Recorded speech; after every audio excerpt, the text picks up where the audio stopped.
Hey guys, Sean C. Phillips here with my October 14th DVD update, where I talk about all the DVDs and Blu-rays that I received to review and talk about for you guys over the last 2 weeks or so. Like I always say, guys, enjoy these update videos. Definitely give this video a thumbs up. Leave me comments below this video letting me know what you guys thought of the titles I checked out and reviewed this update. Any titles coming up that you guys like me to review for future updates, and some of the new DVDs and Blu-rays which you guys have picked up recently. Now, the first one I got here from Shout Factory's Scream Factory line is the brand new collector's edition of the Dawn of the Dead remake. Really love this new artwork on this one. When it comes to remakes, though, this is probably one of my top favorite remakes of all time. You know, I thought it was actually really well done. I thought it was a great, different take on the whole story because they added a whole bunch more characters to the story as opposed to, I think it was like 3 or 4 in the original film. Like the main characters. This one is a whole bunch of different people. And, the only thing is I don't think the mall in this one was as interesting as the mall in the original film because, they didn't have as much, they couldn't, peek down over the banisters and stuff like that, like they could in the original one, because it's sort of a 2-floor mall, but not exactly. It's a little different the way it's laid out, but still just a really great movie. If you guys don't know the film, it's about, a zombie outbreak, and then people who go and end up hiding out in the mall. But this one too, they have since they have more people working with them and newer technology and stuff, they're able to build more things. And there's some really cool, crazy sequences in this one. And also too, they added some decent humor in this as well. Because one of the best scenes of this movie that I love was the stuff with the characters on the roof, and then they're looking at characters, the zombies from above, and going, oh yeah, that one looks like this person, this one looks like this person, and stuff. It's I don't know, I love that aspect of this. And I love the character that was across the way in there, who was stuck at the tool shop on the other side, and they were kind of talking to him with signs and stuff like that. I just feel like this is probably, like I said, one of my favorite of the remakes. And the thing that's cool about this one is this edition includes brand new HD masters here of the theatrical version and the unrated version. So it's cool that they on 2 different discs include both versions of this movie. And then it has on here, though, interviews here, some brand new interviews with James Gunn, some of the actors on here, brand new behind-the-scenes footage here, as well as some of the features from the past releases. But just a really cool brand new edition here of, like I said, it's a really great film here. The next one here from Shout's Select line, and this is a movie that I had never seen before, and I feel like it's kind of an underrated 80s film, because, you always hear about, 16 Candles and Breakfast Club and things like that when you hear about, 80s, teen comedies set in a school. But this one is one you don't hear about as much. It's a movie called 3 O'Clock High. And I don't know how I had never seen this one before, but really thought this was a great movie. I know the movie Fist Fight is kind of a remake of this a little bit. It's basically, though, about this kid, this new kid who comes to the school, and there's all these rumors about him saying, oh, he punched out one of the last students, and if you touch him, he goes crazy, and they all kind of talking all this stuff about this kid. And the one kid who's the main kid that follows works at the school store. And I was always thinking too, because I remember too, in elementary school, they had a school store, and it was just this desk in this janitor's closet, and it was this desk that had a couple pencils and stuff. And I always remember as a kid, I used to love bringing a couple of dollars and buying erasers and paper. I don't know what it was with me in that. I felt like I was real adult going and buying stuff in the school store. But he actually works in the school store, but the school store in this one is this huge store. And this is a kid too, his character that's a real perfect kid who's never getting in trouble, always doing great in school and everything. But then he gets assigned to write a school story about this new bully that moved there, the kid that has all the rumors about him. So he goes to talk to him in the bathroom, and he accidentally touches him on the shoulder, and this bully's I'm gonna fight you at 3 p.m. after school, and don't you try and get out of it. I'm gonna fine you, I'll follow you home. If you do this, it's gonna follow you around forever. And this kid is basically panicked about this, and he doesn't know what he's gonna do. And the whole day is kind of him trying to figure out exactly how he's going to find a way out of this, try and plant evidence in the kid's locker, anything he can figure out how to do to get out of having to fight this guy. This is just such a fun movie. Has on here, though, a commentary track on here with the director, interview on here with the director as well as interview on here with the screenwriters, and an interview with the costume designer. But just a really fun 80s movie. Like I said, I don't know how I had never seen that one. The next one here from Universal is the film starring Regina Hall, Jada Pinkett Smith, and Queen Latifah, and Tiffany Haddish, and it's called Girls Trip. And this was actually kind of a funny movie. I always really like, Queen Latifah. And it's basically about a group of these friends getting together, and they used to kind of see each other all the time, and they kind of haven't seen each other in a while now, and they're going to take a trip together to New Orleans, and all the girls have kind of gone their own sort of directions in life. Like the one has gotten like really, really popular, kind of starting to become like a TV kind of personality with like products and lines, and but she's got having problems with her boyfriend because the boyfriend's kind of cheating, and it's kind of like a bunch of these characters all getting together after not seeing each other a long time, and kind of going and kind of being crazy in New Orleans, and like having all these kind of like awkward, crazy, over-the-top encounters. And this one, like, there's some really, really ridiculous, over-the-top kind of stuff that happens. Like, anything that can kind of go wrong goes wrong with these girls, and then all the kind of problems. And it's sort of them, too, also deals with trying to fix their friendship, because, like, some of their friendship is kind of, like, not the greatest anymore, as well as sort of dealing with their own kind of problems with their relationships and stuff like that. It has on here, though, deleted scenes, outtakes, and some featurettes on here, as well as a commentary track with the director. But I just thought this was actually a pretty fun movie here. The next one I got from Sony is Spider-Man Homecoming. This is the 4K edition of the film. There's a number of different, retail exclusives of this one. On Tuesday, though, I'm going to show, all the different ones that have released. There's like one in a head and a steelbook, a whole bunch of really cool ones. But when it comes to like superhero films, my favorite ones have always been Spider-Man and Batman. Those are ones like I've loved all the Spider-Man movies, loved the Tomei Maguire ones, loved the Andrew Garfield one, Arthur Garfield, the two that he was in. And then this one is pretty much this one isn't really the origin story. They really haven't done an origin story of this character. It's kind of more, you kind of just know this already. But this is, the new Spider-Man character, and it's just basically him now right after Iron Man is kind of like sort of indicted him into the early stages of being in the Avengers, because he helped out with them, in the last film, and now he kind of feels like, he feels like, I'm one of the Avengers now, and he kind of like, he just got his new suit, and he kind of wants to prove himself to Iron Man and show that, he can actually do this, because he's kind of put him on like sort of the training period, and he's kind of saying, you got to do this, you got to practice this, and no more going out, and no more doing vigilante stuff and saving the day or anything. And he wants to kind of prove to Iron Man and show him that he can actually go out on his own, he can actually do this. So it's kind of him trying to go out and do this stuff, and then he's like getting yelled at and stuff by Iron Man, like, why are you doing this, why are you going out, but that was a good job, but I don't want you going out and doing this. And I really love too his friend character in this. Like, I thought they had some really funny scenes together. This one too, I feel like definitely added a lot more humor into the films. I felt like the original Spider-Man, the Tomei Maguire ones, had some humor. The Andrew Garfield ones weren't as comedic. This one, though, kind of mixed in a lot of comedy and stuff, and it really felt too true to like teenagers in this one. It really, all the casting in this one, all of them were like the appropriate ages, because some of the other ones, like Tomei Maguire, was a little old to be playing the role. Tom Holland, though, actually for this role, though, is like, really does fit that, the age of the teen, and like everybody, casting wise was done really good. The small side characters and stuff. This is another one too, if you guys have 4K, this is one most definitely is a pickup, I would say for sure. This is one of those movies that's made to be watched in 4K, because, the big thing with 4K is the HDR, which is like the colors. This is a very, very vibrant, colorful film, and as well as it enhances the sharpness as well, but the colors, though, just really pop in this movie. Definitely one I would highly recommend, picking up on 4K if you do have the capacity to pick that up. Has on here, though, 60 minutes of deleted, 60 minutes of features on here. It has 10 deleted and extended scenes. It has a cast gag reel. It has some making of stuff on here as well. But, a bunch of great features on this one, but definitely one I would recommend you guys pick up. Let me know, too, below what you guys thought of this Spider-Man film, but I absolutely love this one. Highly, highly recommend this. The next one here from Lionsgate, and Lionsgate sent over this promo item with it, and I didn't know what it was at first, and then after watching the movie I realized, it's a blindfold for this new movie called Escape Plan. And I really like this movie. Like I said, it's called Escape Plan. It's about a group of friends going to like those escape rooms, and it's like, I think it's the one guy's birthday, and he gets like tickets for all of them to go to this escape room. And he's like, it's a weird kind of pop-up escape room. They don't really know much about it at all, but the one friend found out about it and got like this weird like letter thing. So then they ended up going, and she got the tickets to it.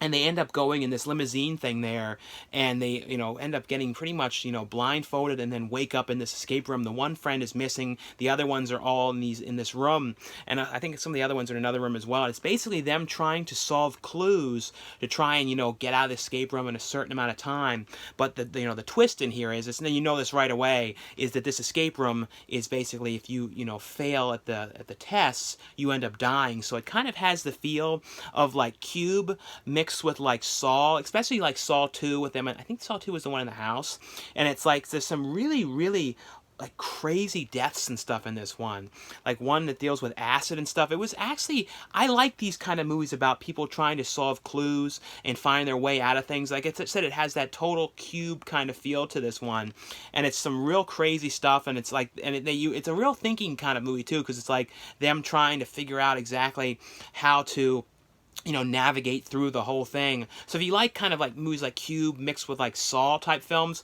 definitely check this out here. Like I said, I dug this one a lot. It has on here a commentary track, deleted scenes, bloopers, and a trailer gallery on this one.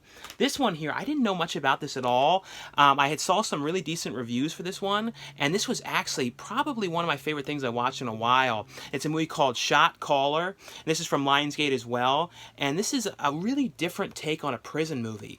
This is about this guy who's with his wife and their friends, and he was drinking and ends up getting into an accident, and because he was because he was sort of drunk, he was like a little bit over the level, and his friend in the back ends up dying, and he ends up hitting this other car, and because of that he ends up getting put in jail because the friend dies, and he ends up being put in jail for I think his sentence was down to like 2 years, but then you see like right in the beginning it says like 10 years later, and you're like, uh-oh, what happened in prison? And this whole movie is kind of, it's a really interesting thing, showing about this guy who had all this money, was really, had a great wife and his kid, and everything was like really perfect, and then all of a sudden, going to prison kind of changed him and threw his life into total, sort of ruined everything, and how he became a criminal in prison.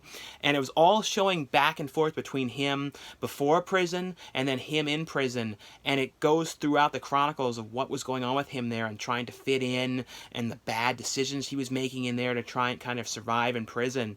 It's an intense movie. It's a very, very sad, gloomy movie, though, what this guy goes through and how things continuously fall apart.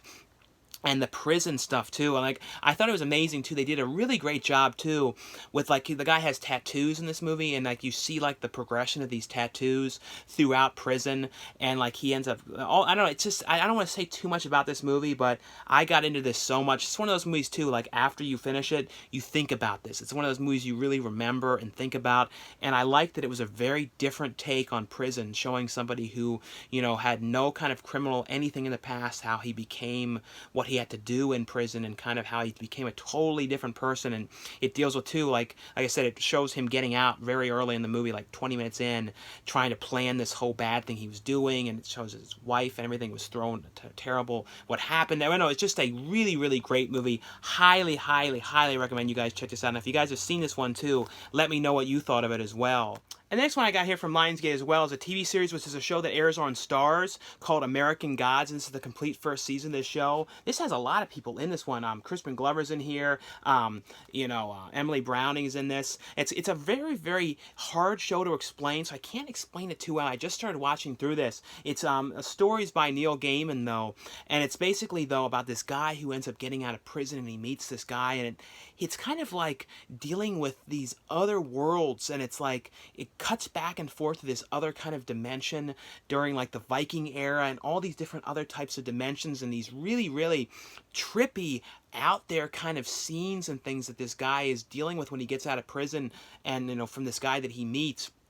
All these sort of weird things and these weird kind of crazy characters. I guess it kind of has a feel of like a movie, kind of like the look a little bit of like The Watchmen, a little bit, and like 300 kind of world look to it. It's like I said, it's extremely hard to explain, but a really interesting show. It has on here though a documentary and a bunch of different featurettes on here, video commentaries, cast and crew commentary on here, explore the Kodiak Bar in 3D. Yeah, that, and it has commentary on that one as well. But just a really interesting out there show. This one here from Lionsgate as well as a show that from the History Channel, and it's like a 2-episode series here called America Promised Land. We all came from somewhere, and this is like showing kind of like how America is everyone from America is from other countries, and it's kind of showing how people from certain countries brought over certain types of things here, like certain types of like traditions and certain like food dishes and like things that are kind of become like a norm here have kind of like all come from other countries, and it's kind of exploring that and looking back, and it has like reenactment kind of footage, like really well done reenactment kind of footage, showing like kind of the people who came from this area brought this with them, and then this, we wouldn't have this if these people didn't come from here. But a really interesting kind of series here, like about, and you definitely learn a bunch of different stuff too on this. This one here from RLJ Entertainment is a Dave Bautista Britney Snow movie called Bushwick, and this is a real crazy movie, and a lot of it was done. Portions of the movie were done in like long takes, like really long like shots with no edits, and they kind of hid the edits pretty well. Like the opening was all done this really long take, and it's basically about Britney Snow and her boyfriend. They're coming back to see Britney Snow's grandmother. And then, like, something ends up happening when they're down the subway. They're coming out of the subway to leave, and they're, like, noticing the subway is, like, totally abandoned. There's nobody down there. They don't know what's happening. As soon as, they go up, they see people, like, running out and on fire and all this stuff. The boyfriend gets killed right away, and Britney Snow kind of goes and runs off and, like, sees, like, there's, like, these, like, men dressed in this, like, camouflage type stuff in all black, shooting people. She has no clue what's going on, and it's, like, her trying to, basically get to her grandmother's and survive and figure out exactly what's happening here. And she ends up meeting Dave Bautista's character, who ends up helping her, and it's kind of them going and trying to survive the whole thing, and her them basically trying to keep each other safe here while there's this total mayhem and craziness going on with like people everywhere coming after them, and it's also you trying to figure out exactly who are these people and why is this happening to them. But like I said, it was actually pretty well done too, because like I said, a lot of it was done in like long takes and stuff. But it has on here though a making of on here and a photo gallery on this one.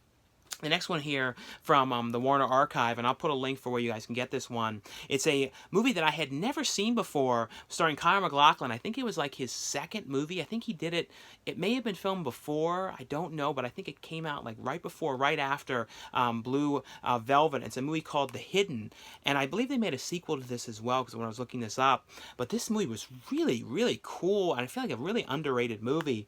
And it's basically though about this, right in the beginning of the movie, you see this character who's kind of being chased by the cops, and they're all kind of coming after him, and he's driving away like crazy and nuts, and he ends up getting basically shot by the cops and put in the hospital. And Kyle MacLachlan's character is this FBI agent who is tracking down this guy. But the movie's basically about this kind of weird alien life form that's inside of that guy that they're chasing, and he ends up, the life form can kind of go and switch into body after body. Like if it gets critically injured, it can go and like crawl out the mouth of the person and into somebody else. So it's Kyle MacLachlan and this police officer trying to track down these people, but the police officer has no idea what's going on. He doesn't know about this. He's just like, are all these people connected? And it's like these insane scenes and stuff, and like really, really cool music in this. It definitely has that kind of Invasion of the Body Snatchers kind of feel to this. It's one of those movies I cannot believe I had never saw this. The director of this did a whole bunch of movies, like I think it was Alone in the Dark he did,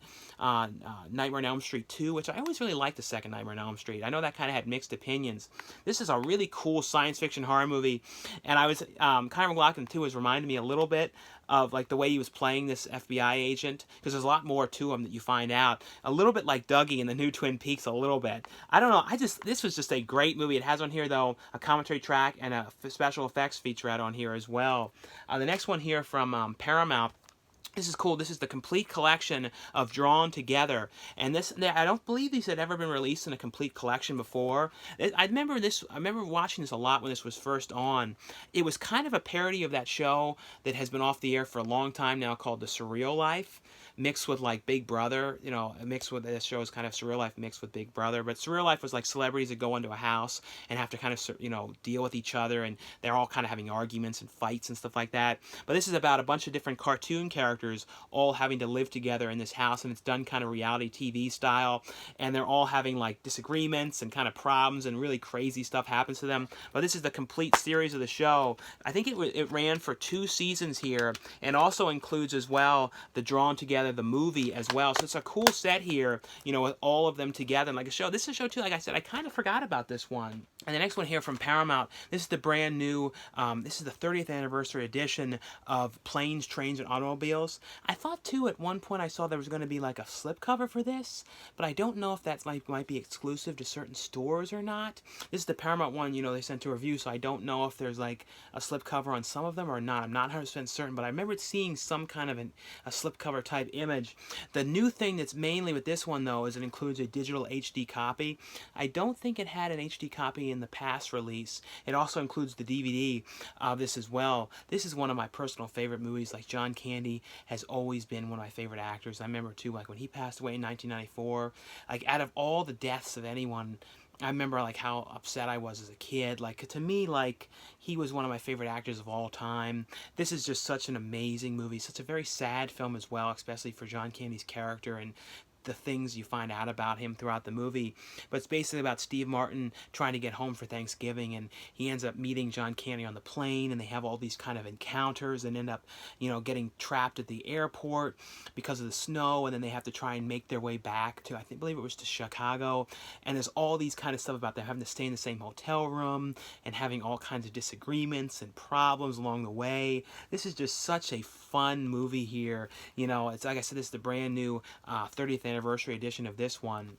The next one here from the Cohen Media Group is the brand new 4K restoration of the movie called The Old Dark House. This was a really crazy, and something about this movie was very creepy too, like very scary in a weird way. It's about like these people who end up, there's a terrible rainstorm and like there's a mudslide, and they end up getting trapped and have to go into this kind of old Victorian kind of mansion-y type place, and inside of there is this Igor type weird butler guy who I feel like almost was like the inspiration to Lurch a little bit, and then like this old man and his sister, and the sister was like the best part of this movie. The sister was like having problems with everybody, and like she was real negative and like, you know, saying some real weird stuff to everybody, but and then it's like these 2 other people that wander upon the house as well, but it's them in there kind of like in this house with this weird stuff going on. And there's this great scene too with like have a potato, and I don't know, it's like a great weird dinner table scene. This is definitely the kind of movie that like inspired like things like Texas Chainsaw Massacre, because this is like before all that. This is like from like 1932, like weird dinner table scenes and stuff. Just a very creepy thing, and the butler in here kind of goes crazy and gets drunk. It's just a really insane movie, but it's the brand new 4K restoration. I have to say the transfer on this one is amazing. They did such a great job cleaning up this movie, you know. And I remember the original poster of this too always kind of creeped me out a little bit. It's this weird image of this face and stuff, but this is just a very, very creepy movie. Has on here though a new interview with Sarah Karloff, as well as some other featurettes on here, but just a really, really like crazy film. The next one here from Mill Creek, and I also wanted to mention too, when I talked about the Flatliners Steelbook, that was released by Mill Creek as well, not Well Go USA, so I just wanted to clear that up because I messed that up last time. But this is a Fred Savage, Judd Reinhold movie called Vice Versa, and this is a movie, I had not watched this movie since I was like years back. I think I don't remember when the last time I saw this. I remember as a kid I used to always watch this because I always, you know, was a fan of Fred Savage, you know, from the Wonder Years, and especially Little Monsters. Like, that was a movie that I probably one of my favorite movies of all time. And this is one of those switching kind of things, kind of like a Freaky Friday kind of. They also made a movie like with Kirk Cameron as well, because they were doing a lot of these kind of like switching body type movies. And it's about Judge Rhino's character is kind of works at this sort of like a Macy's type store, like a department store, as the head, like the vice principal there, vice president, and he kind of deals with bringing in items and stuff. And he goes over to to Bangkok to buy these little vases, but again, it ends up he brings back like a demo one to show them at the office, and there ends up being a mix-up, and he gets the wrong package because this guy was like smuggling in this like artifact kind of vase sort of thing. There was like a holy kind of item, and he ends up getting it mixed up. What ends up happening though is, Fred Savage and Judge Reinhold, his son, get in this terrible argument, and they end up switching bodies with each other because they touch this thing that they got, and it's pretty much just like a weird thing about Fred Savage now. The father is in Fred Savage, and the Fred Savage is now his body, his mind is in Judge Reinhold's character, so he has to work at the job, and he's having all kinds of problems with the job, and Judge Reinhold now is the son, and he's at school, and he's realizing how the kid has all these kind of problems at the school with bullies and stuff like that. I don't know, I like this movie. It's not like a perfect movie or anything. It's just a fun 80s kind of switching roles type movie here. And the next one here from Mill Creek as well is a TV series with Charles Bronson. I think this show was from like can't know if it was the 50s or 60s, and it's a show called The Man with a Camera, the complete series here. This was a show about like Charles Bronson's character is like a photographer, and he goes and like kind of photographs stuff that like normally people wouldn't want to have to photograph, and like people too like blackmailing type stuff. He like does stuff like secretively, and he kind of gets forced into doing some of these things. And it's kind of him as this photographer, and it kind of has like the feel of like almost like a Twilight Zone type situation, sort of. And it's like him going and having to photograph all these type of these things and like events and stuff like that. It's an interesting show here. It's the complete series of this. It ran for 2 seasons here, and like I said, this one is from Mill Creek as well. This one here from Full Moon. And this is a movie I never saw. This one I had always like seen the cover to this one. I know this is one of the early Charles Band produced films. It's a movie called Laser Blast, and this is a crazy movie about this like these weird like stop motion animation aliens, and this are really so strange. But this one alien has this kind of like ray gun thing on his arm, and the alien ends up getting killed. The alien creature like gets killed because of the other aliens. And this guy ends up out in the desert, and he ends up finding the ray gun and puts it on his arm, and he starts like messing around with it and shooting things and stuff like that. And then it ends up being like, from putting this thing on his arm, and he wears this necklace that he finds as well right next to the to the gun, he starts like transforming and kind of like changing, and he starts kind of going crazy and kind of going after people and going kind of nuts. Just a crazy like ridiculous type movie here. It's a brand new transfer in this as well. Like they definitely did a really good job, clean this one up, looks absolutely great here. It has a new commentary track on here with Charles Band and the composer, because this is the first movie too that I think it was Richard Band's, his brother did a music in a lot of the Full Moon films. I think it was his first movie composing music, but this is just a really fun, crazy movie here. The next one here, and I'll put a link for you guys can get this one. It's a movie called Hell House, LLC. It's a found footage movie, and they also sent over the original cover because like you can't read this as well, so they had to go and reprint the cover on this, and I'll put a link where you guys can get this one. This is actually a pretty interesting found footage movie about this haunted attraction where you see right in the beginning of this, something had happened in the basement of this haunted attraction. All these people ended up getting killed, and it kind of flashes back. It's done kind of a documentary mixed with found footage, kind of the footage people had filmed, and it shows the footage about these group of these friends getting together to go to this old abandoned type house to build the haunted attraction. So it kind of shows them going through the process of building it, but you're seeing weird stuff. You're seeing like as they're building it, odd things are going on. You're seeing like somebody like wearing a mask, and there's a lot of creepy scenes of like someone kind of behind them peeking around, and like something is going on here, and it's kind of trying to figure out what's happening, because too, like in the beginning they show everyone getting killed in this basement, and then the police have no clue what had happened, and they're really not talking, so you kind of start to find out more and more as you watch this, as you watch the footage of them building this attraction, that there was something going on. And has on here though deleted scenes, director's commentary, behind the scenes, and original cast auditions on this one, but a pretty interesting found footage one. The next one here from PBS and the Smithsonian Channel is another one of the ones from the Real Story. This one is on the Real Story of Pirates of the Caribbean. These are pretty cool series. They're kind of show, you know, like big films, like they did one on Scream, they did one on Close Encounters of the Third Kind. It's all kind of showing kind of like the real inspiration to these films. This is kind of all about the real pirates and kind of how pirates really are, and like how like the bad stuff that they were doing, and it kind of like shows you the way, you know, real pirates really are, and like kind of shows the history of them and stuff like that. It's a pretty interesting thing if you guys like to hear like the real bases of films.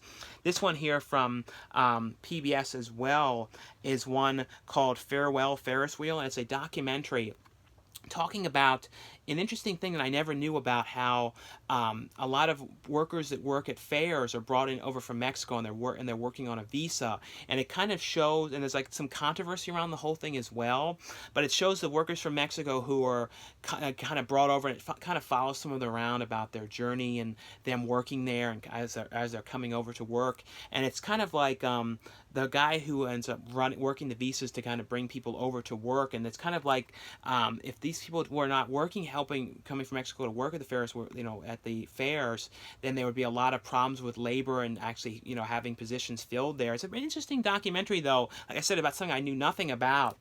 This one, though, I'll put a link for where you guys can get this one. Chuck Connery is a friend of mine on Instagram. He made this film, and I don't know for sure where you can get it yet, but it's a anthology horror movie called Door 1 of 5 Doors to Hell. This is kind of fun. It's like an anthology horror movie about a group of friends going to a video store trying to find something to watch, and they can't find anything. And the stuff in the video store I love, because there's the guy who runs it. He's like, the conversation between them was amazing, talking about like movies, and have you seen this one? Have you seen 555? And talk about shot on video and stuff. But it's kind of like they go and rent this old VHS tape that he gives them, like this cursed VHS tape.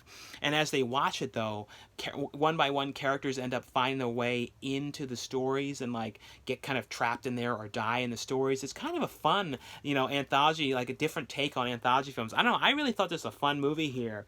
The next one here from Uncorked is a movie called Bethany. This is James Cohen's film, and it's kind of interesting too, because it has Tom Green in here playing the doctor, playing a different, real serious type role in this, which is kind of cool to see him do something like that, really different, because you always think of him more for kind of crazy, off the wall kind of comedy roles. And this is about one's mother who dies, and they end up moving back into the house. She moves back to the house with her boyfriend. And then it's kind of like when she goes back, she starts kind of having terrible memories about the things that had happened to her in the past, because her mother was very abusive, and she has all kinds of bad memories from her. And she also had this imaginary friend, and she starts like seeing this imaginary friend again, and starts kind of hearing voices and seeing things and having weird types of dreams and stuff. And it's kind of her trying to figure out exactly why this is happening and what's exactly going on here. And this one has on here, though, a commentary track and a behind-the-scenes featurette, but a pretty creepy one. I know this one you can, I believe, is still at Redbox as well. And the last one here is a movie from Midnight Releasing called The Forlorn, and this is about this guy who ends up working at a old lighthouse, and it's like the lighthouse has got kind of like a weird dark past to it, and you know, he starts working there, and he starts like seeing things at night and hearing weird things and seeing these weird type of like hog kind of creatures and stuff like that. And it's a creepy kind of thing about like odd stuff going on at this lighthouse, and him trying to sort of figure out exactly what had happened. And then like the one's daughter who used to work there kind of comes back, and it's just a pretty creepy movie. Like there's been a couple like lighthouse type movies. Like lighthouses are always kind of a creepy setting. But anyway though, guys, that's all for this update video. Thanks again for watching, subscribing, and I'll see you guys later.